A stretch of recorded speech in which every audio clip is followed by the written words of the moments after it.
Did you know Samsung Note give you another way to select handwritten note?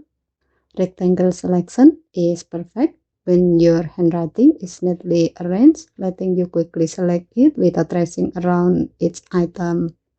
Let me show you how. First, open Samsung Note. Open any handwritten note.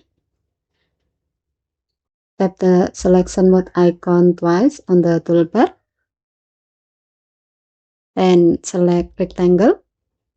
Now try to draw a rectangle around the handwriting you want to select. You can do that with your S Pen or with your finger if finger drawing is enabled. Once selected, drag one of the corner handles to resize the handwriting.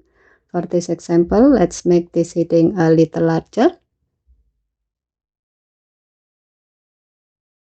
The selected handwriting is also ready for more editing, such as changing its style, converting it to text, or copying it.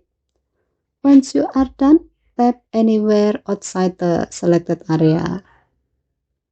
And that's how to use rectangle selection in Samsung Note on the Samsung Galaxy S26 Ultra. Okay, thank you for watching. Please help to like and subscribe. Have a nice day.